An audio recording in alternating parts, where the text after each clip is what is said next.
ऐसे विषय रखना चाहते हैं जो न्यायिक प्रक्रिया के द्वारा इंडी गठबंधन के सरकारों और एक कांग्रेस के मुख्यमंत्री पर सीधे आरोप निर्धारित करने या प्रथम दृष्टया उन्हें दोषी मानने के स्पष्ट संकेत दे रहे हैं। कर्नाटक में कांग्रेस के मुख्यमंत्री श्री सिद्धारमैया के विषय में MUDA scam Mysore urban development authority में जिस प्रकार से उनके परिवार ने जमीन का दुरुपयोग करके और सरकारी अथॉरिटी का दुरुपयोग करते हुए भारी संपत्ति बनाई, उस विषय में न्यायालय ने यह निर्णय दिया है जिसमें मुख्यमंत्री श्री सिद्धारमैया को आरोपी नंबर 1 बनाया है। Chief minister is the first and prime accused in this. और महत्वपूर्ण बात यह है, यह कोई सेंट्रल एजेंसी ने जांच नहीं की है, किसी ने अपनी तरफ से जाके अर्जी नहीं दी है, यह कर्नाटक के लोकायुक्त कोर्ट में यह निर्णय आया है। यानी जो आरोप कांग्रेस पार्टी लगाती थी, यह केस इसलिए बिल्कुल भिन्न है कि कर्नाटक में आपकी सरकार है और कर्नाटक के लोकायुक्त के द्वारा यह निर्देश आया है कि मूडा स्कैम में न सिर्फ सिद्धारमैया जी और उनका परिवार दोषी है, बल्कि वो आरोपी नंबर 1 है। तो अब मैं राहुल गांधी जी और सोनिया गांधी जी से पूछना चाहता हूं कि आप भ्रष्टाचार के आरोपी नंबर 1 के साथ खड़े हैं या नहीं। और इसमें तो दूर दूर तक केंद्र सरकार की किसी भी एजेंसी की कोई भूमिका नहीं है। ये तो आपके अंदर के जो स्वयं के किए हुए कृत्य हैं, कारगुजारियां हैं, वो खुद ब खुद उभर कर सामने आई हैं। संयोग से कांग्रेस अध्यक्ष मल्लिकार्जुन खड़गे जी भी कर्नाटक से आते हैं। जब से कर्नाटक में इनकी सरकार आई है, भ्रष्टाचार और अव्यवस्था दोनों चरम पर है। और अधिक उल्लेखनीय बात यह है कि सिद्धारमैया जी अभी कुछ दिन पहले अपने हाईकमान और हाईकमान के कुछ नेताओं का विशेष रूप से आभार व्यक्त कर चुके हैं कि उनको मुख्यमंत्री बनाने और बचाए रखने में उनकी भूमिका रही है। यानी अब वो हर एक प्रयास कर रहे हैं कि ये व्यवस्थित रूप से जांच न होने पाए अथवा किसी बड़ी जांच एजेंसी को न जाने पाए। इसलिए हमारा बहुत सीधा सवाल है कि भारत के इतिहास के उन चंद दुर्लभ केसेस में से एक है जब किसी राज्य के सिटिंग चीफ मिनिस्टर को फर्स्ट एक्यूज बनाया गया हो। It is one of the rarest case, a few rare cases of Indian history in which the sitting chief minister of a state has been made first accused or accused number 1. तो अब राजनीति में नई सोच लाने के 99 के उबाल से लबरेज हो रहे राहुल गांधी से मैं पूछना चाहता हूं कि आरोपी नंबर 1 के साथ आप खड़े हैं या नहीं। यह कांग्रेस के भ्रष्टाचार के चेहरे को बहुत साफ कर रहा है। और आप एक और चीज ध्यान दीजिए, अभी मात्र आपने कुछ दिन पहले हरियाणा के इनके एक विधानसभा प्रत्याशी का वो वायरल वीडियो देखा होगा जिसमें वो एलानिया कह रहे हैं कि पहले तो अपना घर भरेंगे और उसके बाद फिर रिश्तेदारों के बारे में उनका घर भरेंगे। और जो आज मूडा स्कैम पे ये इंडिकेशन आया है कोर्ट की तरफ से, लोकायुक्त की तरफ से, तो वो दिख रहा है कि जो हरियाणा में आपका विधायक का प्रत्याशी कह रहा है वही कर्नाटक में आपका मुख्यमंत्री कर रहा है कि पहले अपना घर भरेंगे फिर रिश्तेदारों का घर भरेंगे। और इवन ये भी उन्होंने एक ऑब्जर्वेशन दिया है कि 1998 से 1998 से लेकर आज तक अनेक मौकों पे वर्तमान मुख्यमंत्री सिद्धारमैया जी का उसमें इन्वॉल्वमेंट प्रतीत होता है। तो अब मैं राहुल गांधी से पूछना चाहूंगा कि जो फितरत आपने शुरू की थी, यानी आपकी सरकार के समय में प्रथम परिवार के ऊपर ही आरोप था कि भाई उनको लगता था हमारे रिश्तेदारों के बारे में हो रहा है, उनके दामाद जी के बारे में हो रहा है, तो अब तो सबको लगने लगा अपने अपने दामाद के बारे में करो, भाई भतीजों के बारे में करो। तो ये सिर्फ एक संवैधानिक और न्यायिक विषय नहीं है, it is not just a constitutional legal issue. ये कांग्रेस की एक प्रवृत्ति का प्रतीक है कि सत्ता में आते ही वो भ्रष्टाचार करने और कुछ थोड़ी सहूलियतें, यानी कुछ हजार रुपए की सहूलियतें जनता को लॉलीपॉप के रूप में दिखाकर करोड़ों और सैकड़ों करोड़ों रुपए किस प्रकार से अपने परिवार और अपने रिश्तेदारों के जेब में भरने का प्रयास करते हैं। तो ये कांग्रेस की भ्रष्टाचार की प्रवृत्ति का एक स्पष्ट प्रमाण उन्हीं की सरकार के लोकायुक्त के द्वारा उभरकर सामने आया है। इस पे हमें कांग्रेस से जवाब चाहिए। दूसरा विषय भी, कोलकाता के हाई कोर्ट ऑफ कलकत्ता ने यह जजमेंट दिया है, एक बहुत ही दुर्दांत और दुस्साहसी घटना। दुर्भाग्यवश पश्चिम बंगाल में तृणमूल कांग्रेस सरकार में एक ऐसी परिस्थिति बनती जा रही है कि अपराधियों का मनोबल इतना बढ़ गया है कि ऐसा लगता है कि पुलिस उनकी बंधक बन गई है, लगता है वहां की सरकार उनकी बंधक बन गई है। आप संदेश खाली का विषय देख चुके हैं, आरजी कर कॉलेज का विषय आप लोग अभी देखे कि किस प्रकार से वहां की सरकार ने किस निर्लज्जता के साथ उनका बचाव करने का प्रयास किया। और यह विषय जो आया है कि एक सिटिंग आईएएस ऑफिसर की पत्नी के साथ 14-15 जुलाई को बलपूर्वक बलात्कार किया जाता है और उसके बाद उसे दबाने का प्रयास किया जाता है पुलिस के द्वारा। पुनः यह मैं बात कह रहा हूं, एक सिटिंग आईएएस ऑफिसर की पत्नी के साथ शिकायत होने के बावजूद पुलिस का जो रवैया रहा, पश्चिम बंगाल पुलिस का, उसके बारे में कलकत्ता हाई कोर्ट ने आज बहुत सख्त और बहुत गंभीर सवाल उठाए हैं।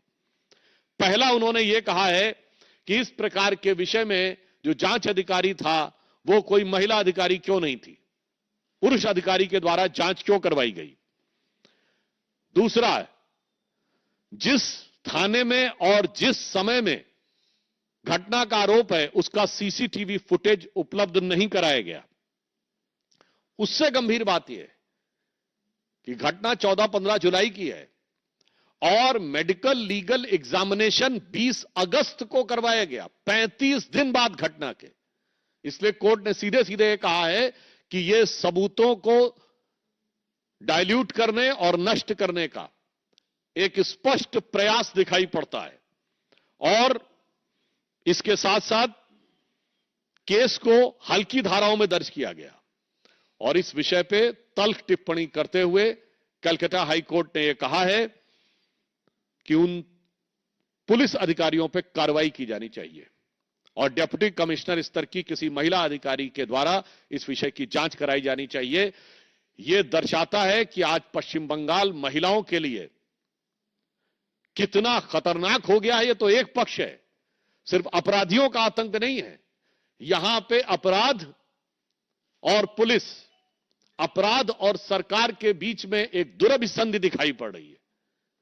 A very heinous nexus appears presumably between the government officials, the police and the criminals. इसलिए यह विषय इतना गंभीर है कि यदि सिटिंग आईएएस ऑफिसर की पत्नी के साथ ऐसा होने पे पश्चिम बंगाल की सरकार कर सकती है, तो याद करिए जो बिहार का एक चंपा विश्वास कांड हुआ था, उसके बाद शायद यह भारत के इतिहास का सबसे दुर्दांत कांड है। और इस विषय पे असंवेदनशीलता इन घटनाओं पर पश्चिम बंगाल की सरकार की कितनी है, इससे पता चलता है कि हाल ही में एक घटना प्रकाश में आई, आपको ध्यान हो कि टीएमसी की जो यूथ विंग है, तृणमूल छात्र परिषद, उनके 2 पदाधिकारियों ने आरजीकर की घटना के ऊपर एक शॉर्ट फिल्म बनाई, जिसमें एक प्रकार से जो पीड़ित लड़की थी उसी के बारे में आपत्तिजनक बातें कही गई।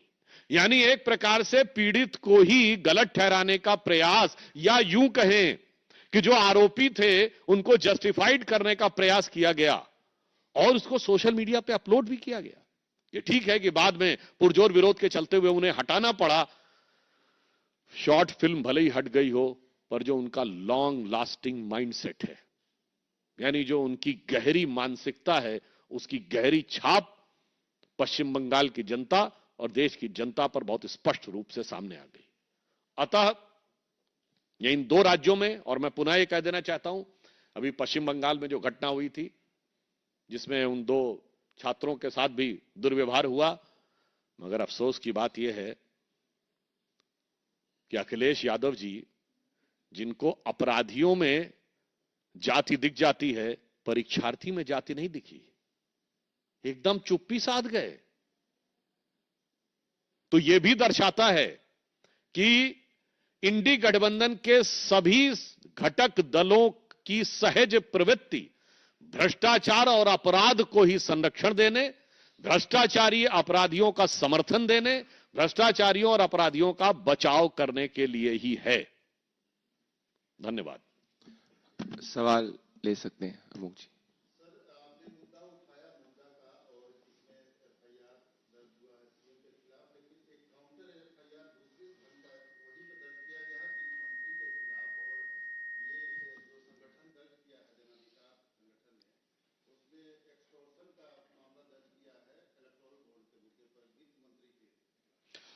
देखिए, इसमें 2 विषय हैं। पहली बात, जो आज का यह विषय है, लोकायुक्त के द्वारा किया गया है।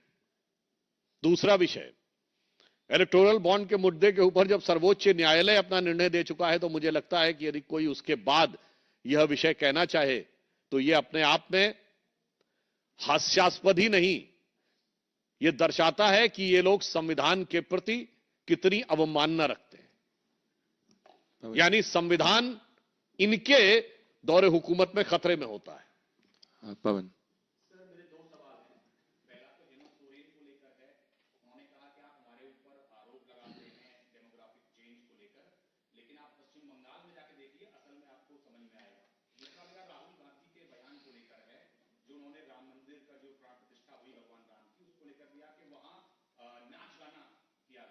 देखिए, जो हेमंत सोरेन जी ने कहा, कभी कभी आप चाहें या ना चाहें, हकीकत जुबान पे आ ही जाती है।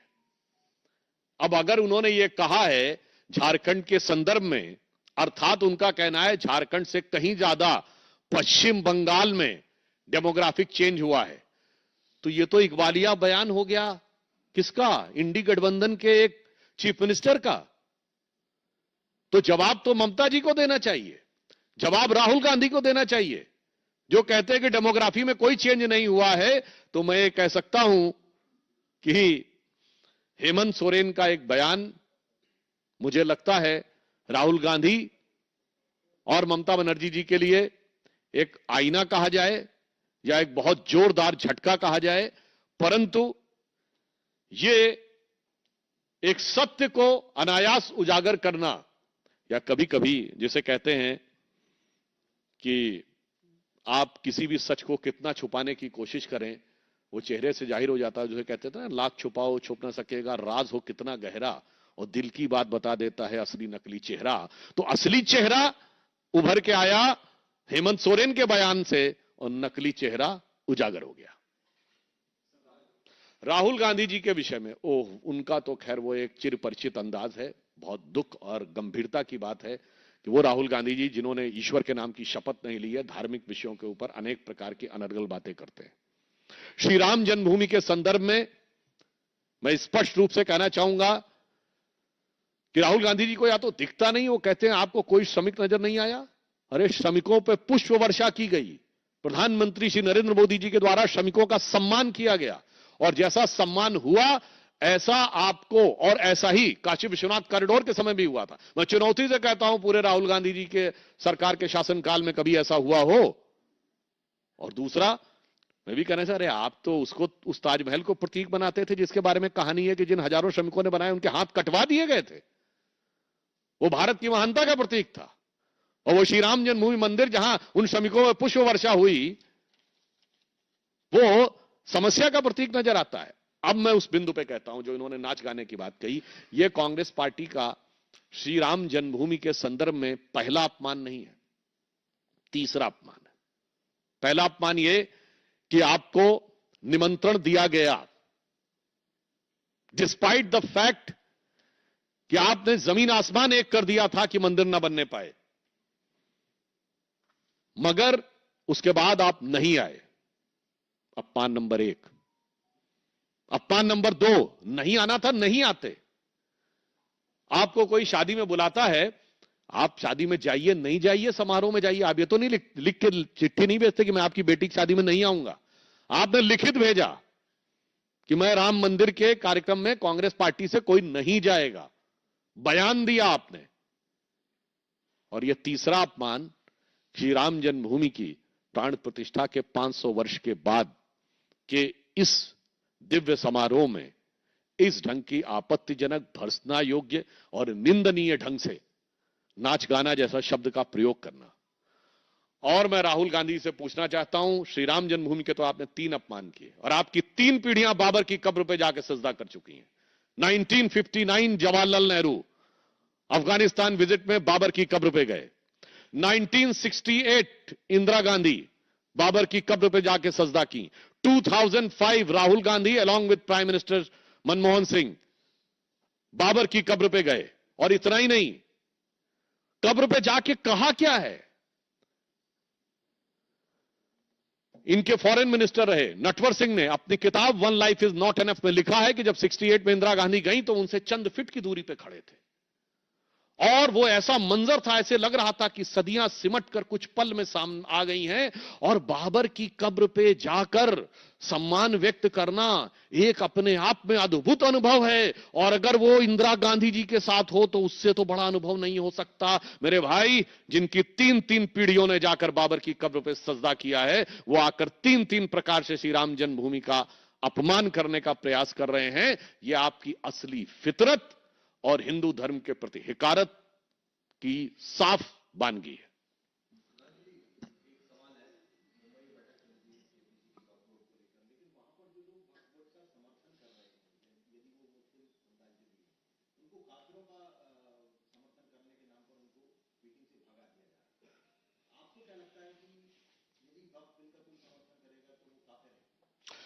देखिए, इस विषय पे चूंकि अब संयुक्त संसदीय समिति कार्रवाई कर रही है, तो हमें उसकी रिपोर्ट आने की प्रतीक्षा करनी चाहिए, और उसके बाद इस पे खुले तौर पर बहस होगी संसद में। और पूरे स्पष्ट रूप से जो व्यवस्थित ढंग से संसद का निर्णय होगा वो होगा। जो हमें पूर्ण मानना है कि यह विषय भारत के संविधान की व्यवस्थाओं के अनुरूप होना चाहिए, विद एन इंटेंशन कि सभी के साथ न्याय होना चाहिए, पक्षपात किसी के साथ नहीं। लास्ट 2 क्वेश्चन लेंगे, मनोज जी, फिर प्रसाद जी, मनोज। नहीं, अगर उस ढंग से बात कहें तो फिर तो सब चेयरमैन एयरमैन सब हो जाते हैं का, फिर उसकी डेफिनेशन में तो बहुत सारे लोग आ जाते हैं।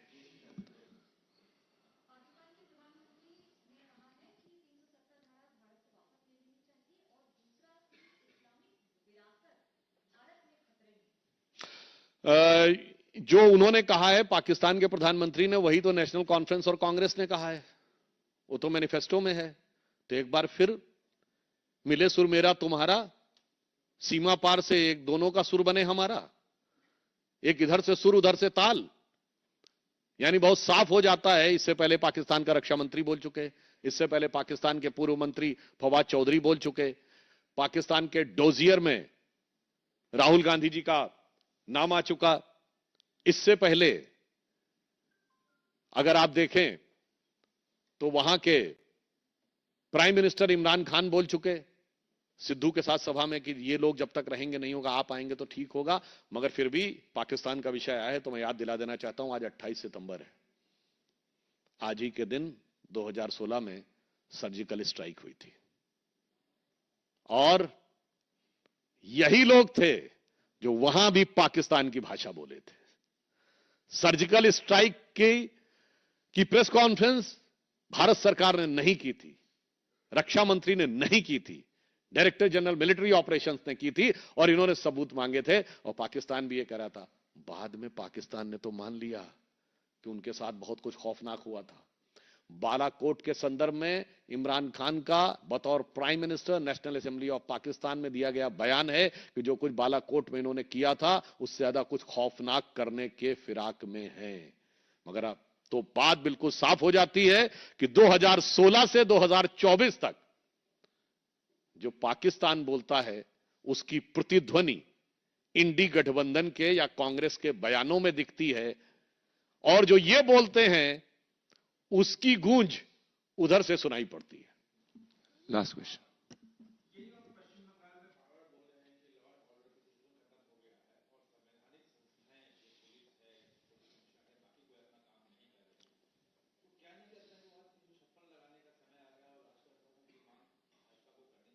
देखिए, ये हम नहीं कह रहे हैं,